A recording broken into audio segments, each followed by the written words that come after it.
Assalamualaikum warahmatullahi wabarakatuh. Selamat pagi dan terima kasih untuk Pak Febri karena telah mengizinkan kami kelompok 1 untuk melakukan presentasi pada hari ini. Sebelumnya, perkenalkan nama saya Hernalia Bonata Tinambunan selaku moderator pada hari ini dan rekan saya. Perkenalkan, nama saya Diki Wibowo selaku pemateri pada hari ini. Perkenalkan, nama saya Dwi Wahyu Anggraini selaku pemateri pada hari ini. Perkenalkan, nama saya Mutia Agustin Nurmaya selaku pemateri pada pagi hari ini. Perkenalkan, nama saya Andi Febriana Nanda sebagai pemateri pada pagi hari ini. Di sini kami akan memaparkan presentasi kami yang berjudul Sikap Bahasa dalam Komunitas Bahasa di Indonesia. Nah, di sini ada susunan, ada overview. Yang pertama itu ada perkenalan, tujuan pembelajaran, konten utama, dan juga di sini kelompok kami juga memiliki contoh. Dan yang kelima itu ada ringkasan atau kesimpulan, yang keenam itu ada sumber-sumbernya, dan yang terakhir itu ada sesi tanya jawab. Next. Nah, ada introduction-nya. Introduction ini adalah sikap menurut Damianti pada tahun 2017. Sikap adalah ekspresi seseorang yang merefleksikan kesukaannya atau ketidaksukaannya terhadap suatu objek. Kemudian sikap dapat didefinisikan sebagai perasaan dan respon terhadap yang dimiliki individu atau kelompok dalam kelompok terhadap bahasa Indonesia. Nah, di sini ada learning objective. Yang pertama itu adalah mendefinisikan secara jelas apa itu sikap bahasa, dan yang kedua itu ada menjelaskan faktor-faktor dalam sikap bahasa Indonesia, dan yang ketiga itu mengetahui strategi promosi penggunaan bahasa Indonesia, dan terakhir itu mengidentifikasi tantangan dalam globalisasi di Indonesia. Baik, materi berikutnya akan dijelaskan oleh rekan saya Diki. Waktu dan tempat dipersilakan.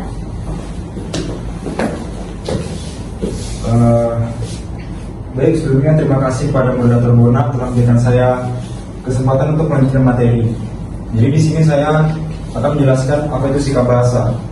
Jadi, sikap bahasa adalah bagaimana cara kita memandang dan memilih menggunakan bahasa tertentu sesuai dengan perasaan dan situasi di sekitar kita. Kemudian di sini ada 3 jenis sikap bahasa. Yang pertama ada sikap positif, yang kedua ada sikap negatif, dan yang ketiga ada sikap netral. Yang pertama, sikap positif. Sikap positif ini mencerminkan dukungan, penghargaan, dan penggunaan bahasa yang baik dalam interaksi sosial. Contohnya pada penggunaan bahasa baku pada presentasi hari ini. Kami menggunakan bahasa baku, tentunya ini menunjukkan sikap positif terhadap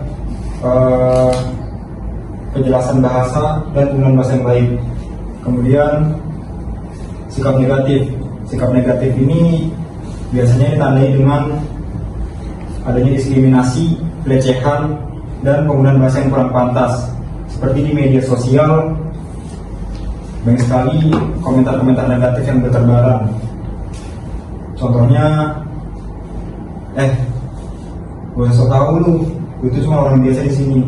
Nah, penggunaan bahasa yang tidak menunjukkan dukungan atau penolakan yang jelas terhadap suatu bahasa.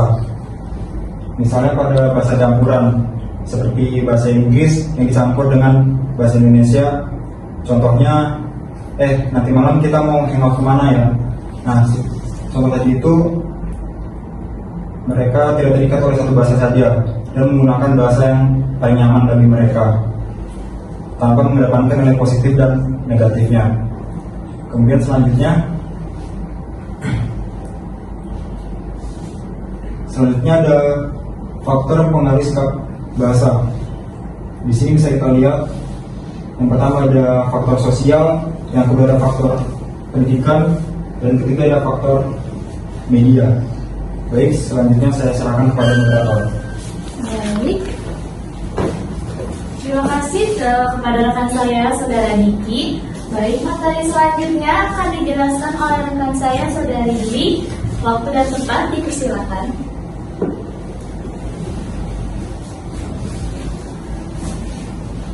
Baik, terima kasih kepada moderator yang telah memberikan saya waktu untuk melanjutkan presentasi pada hari ini. Selanjutnya ada faktor pemertahanan bahasa Indonesia. Yang pertama ada faktor politik. Nah, faktor politik ini memiliki dua cara. Yang pertama ada asimilasi Indonesia atau asimilasi budaya. Nah, asimilasi budaya ini menyebabkan penutur bahasa asli beralih ke bahasa yang lebih didominankan oleh kelompok tertentu. Lalu yang kedua ada diskriminasi linguistik. Diskriminasi linguistik ini menyebabkan penutur asli merasa malu atau kurang percaya diri. Bahkan mereka sendiri itu merasa terpaksa untuk melakukan atau memakai bahasanya sendiri. Nah, lalu ada faktor yang kedua, yaitu faktor kebijakan pemerintah. Kebijakan pemerintah ini memiliki peran penting dalam mempertahankan bahasa Indonesia. Bahkan mereka sendiri memiliki dua mekanisme yang berbeda. Yang pertama, kebijakan pemerintah memfasilitasi atau menghambat penggunaan bahasa daerah. Ketika kebijakan pemerintah ini secara aktif mendorong penggunaan bahasa daerah, hal ini juga dapat membantu dalam melestarikannya. Nah, namun begitu pun sebaliknya, ketika kebijakan pemerintah yang melarang untuk penggunaan bahasa daerah, hal ini turut menyebabkan tergesernya penggunaan bahasa daerah. Lalu yang faktor kedua, mekanisme yang kedua, itu ada kebijakan pemerintah yang mempunyai kekuatan untuk membentuk sikap kelompok penutur bahasa dalam bahasanya sendiri. Kebijakan ini tuh membantu dalam bahasa daerah. Dia mendorong dalam untuk penggunaan tersebut. Lalu yang ketiga ada kebanggaan nasional. Kebanggaan bahasa Indonesia sebagai identitas nasional merupakan faktor yang penting. Masyarakat yang bangga menggunakan bahasa daerah, hal ini juga atau dalam komunitas tertentu seperti internasional ini, itu juga memiliki identitas yang terbaik. Nah,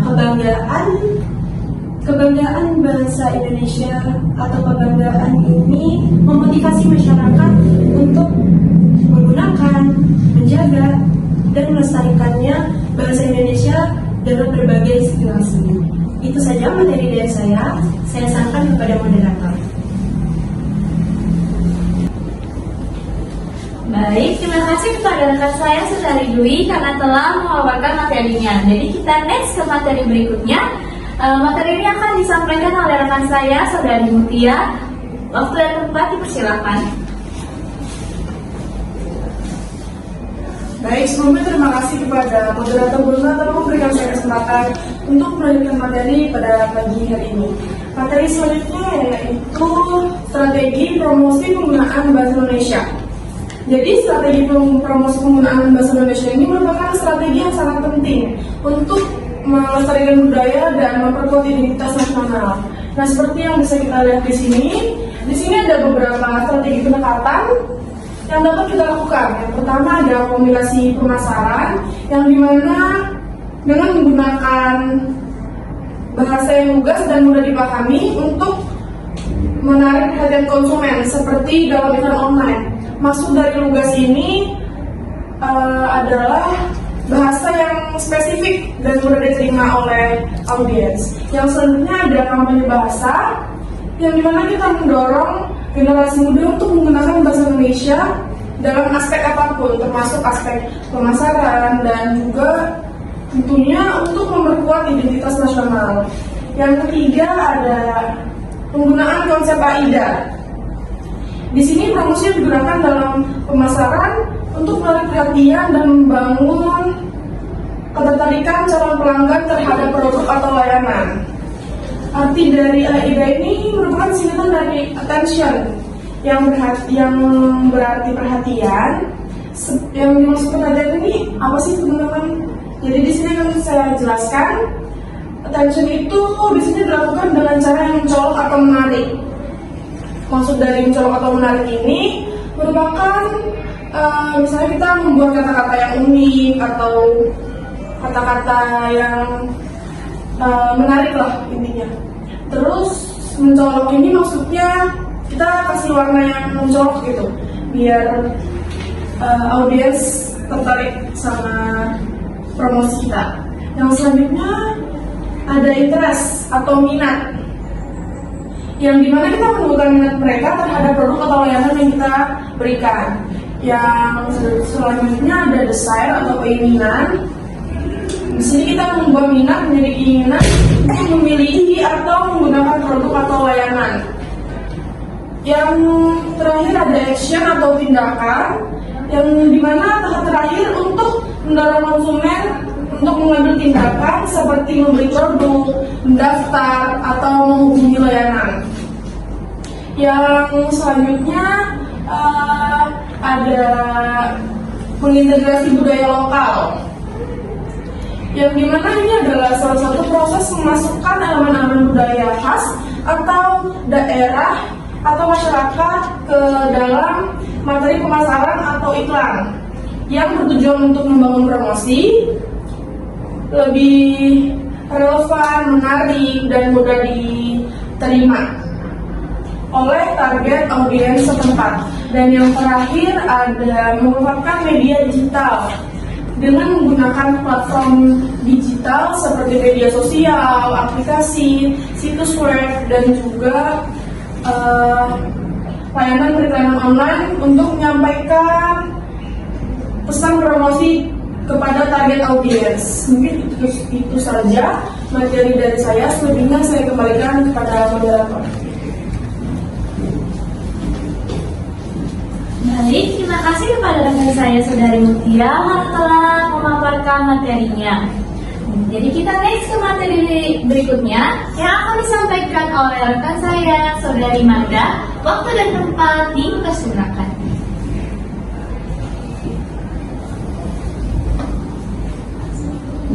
Baik, terima kasih kepada moderator yang telah mempersilahkan saya untuk memaparkan materi selanjutnya. Jadi saya di sini akan memaparkan materi tantangan globalisasi terhadap bahasa Indonesia. Jadi tantangan yang pertama yaitu pengaruh bahasa asing. Di era globalisasi ini pengaruh bahasa asing semakin terasa di kehidupan sehari-hari, terutama bahasa Inggris, karena bahasa Inggris ini dianggap sebagai bahasa gengsi dan menjadi kebutuhan dalam dunia pendidikan, bisnis, dan teknologi. Hal ini juga menyebabkan banyak masyarakat yang lebih mengutamakan bahasa Inggris dibandingkan bahasa Indonesia. Serta penggunaan istilah asing yang berlebihan, bahkan dalam komunikasi, bahkan dalam konteks yang tidak diperlukan ini juga yang dapat mengikis kekayaan dan keaslian bahasa Indonesia. Penggunaan bahasa asing semakin terasa dalam kehidupan sehari-hari, terutama dalam kalangan pelajar dan mahasiswa, seperti kata take away, take in, drive thru, refresh, dan lain sebagainya. Kebiasaan penggunaan bahasa asing ini juga yang menyebabkan seringkali kita menggunakan bahasa asing dalam kehidupan sehari-hari.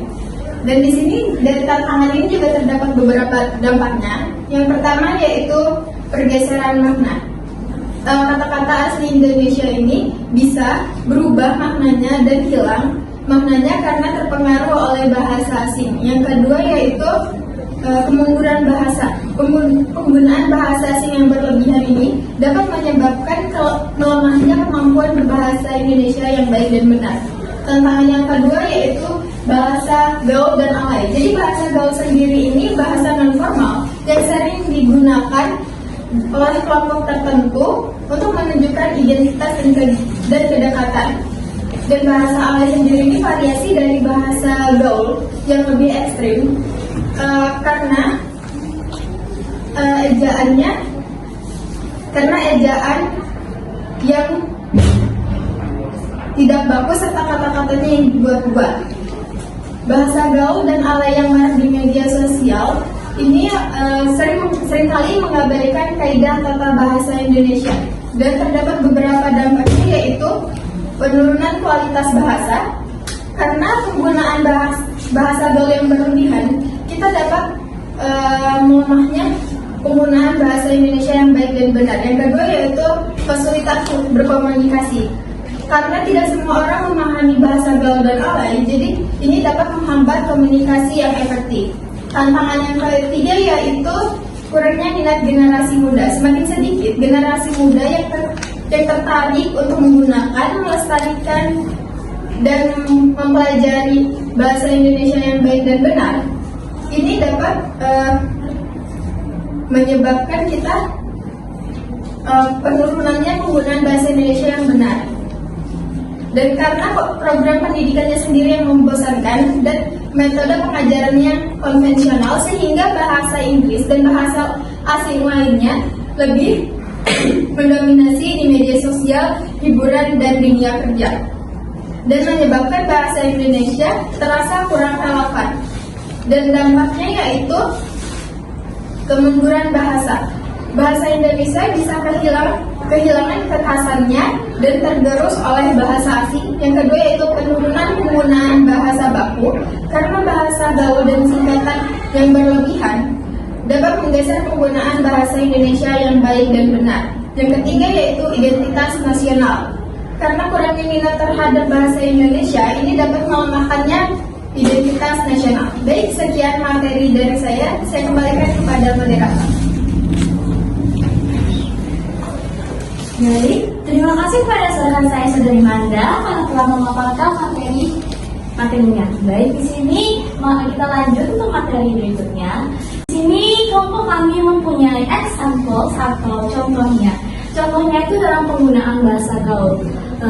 Yang kita lihat, mungkin kita sudah tahu kan kalau anak remaja pada saat ini sering menggunakan bahasa gaul. Seperti contoh penggunaan bahasa gaul seperti kuy. Kuy itu menjelaskan kata seperti ayo, contohnya ayo kita ke kantin nih untuk membeli jajan. Dan yang contoh berikut itu ada santuy. Santuy itu istilahnya seperti lagi santai.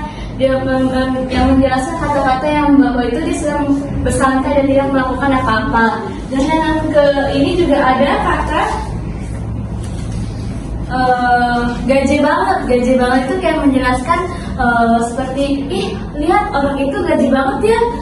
Gaje itu seperti ngejelas atau orang itu melakukan suatu hal yang tidak jelas. Dan juga ada mager banget nih. Mager itu seperti malas. Gue mager banget nih di sini, kok kita pulang aja, seperti itu. Nah, perlu teman-teman ingat bahwasanya bahasa gaul yang sering digunakan dalam kehidupan sehari-hari itu merupakan bahasa yang tidak sesuai dengan yang tidak sesuai dengan unsur bahasa Indonesia yang baku. Maka dari itu kita perlu mempelajari lagi lebih dalam bagaimana penggunaan bahasa baku yang benar dan pasti untuk kedepannya, karena agar supaya lebih membangun lagi citra diri yang lebih efektif. Nah, jadi next kita ke materi berikutnya. Di sini kelompok kami mempunyai kesimpulan. Kesimpulannya itu pengaruh globalisasi yang mempengaruhi sikap bahasa Indonesia di remaja pada saat ini itu adalah penggunaan bahasa yang dicampur-campur, seperti menggunakan bahasa Indonesia dicampur dengan bahasa asing. Misal menggunakan bahasa Indonesia dicampur dengan bahasa Inggris. Banyak bukan yang pada saat ini remaja yang lebih memilih mencampurkan bahasa Indonesia dengan bahasa Inggris, karena bagi mereka mencampurkan bahasa Indonesia dengan bahasa Inggris itu tampak lebih keren karena mengikuti tren zaman pada saat ini. Mengapa karena dampaknya ini dapat menimbulkan resiko kurangnya pemahaman tentang penggunaan bahasa Indonesia yang baku serta minimnya pengetahuan remaja pada saat ini tentang penggunaan bahasa daerah. Karena terjadinya remaja yang sering menggunakan bahasa Indonesia yang dicampur-campur, makanya melalui kampanye yang telah beredar di media sosial, pembentukan akan komunitas bahasa Indonesia, kolaborasi antara influencer-influencer, dan edukasi pembekalan di sekolah. Sikap bahasa remaja dapat lebih terkontrol dan sesuai dengan kaidah bahasa Indonesia yang baku. Pendekatan ini dapat diharapkan mampu membuat remaja-remaja di Indonesia ini terbuka terhadap penggunaan bahasa Indonesia yang baku. Demikian sikap bahasa Indonesia tetap relevan namun tetap menghargai identitas nasional. Next. Nah, jadi teman-teman, sini kita mempunyai sumber-sumber yang dari materi-materi yang telah kami paparkan tadi. Kalian bisa lihat saja atau mengklik link yang ada tertera di sini. Baik. Next.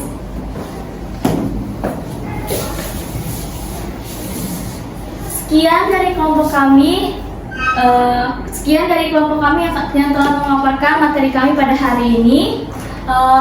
Mohon bila ada kesalahan kata mohon dimaafkan. Kami akan membuka sesi tanya jawab di komentar ya teman-teman. Wassalamualaikum warahmatullahi wabarakatuh.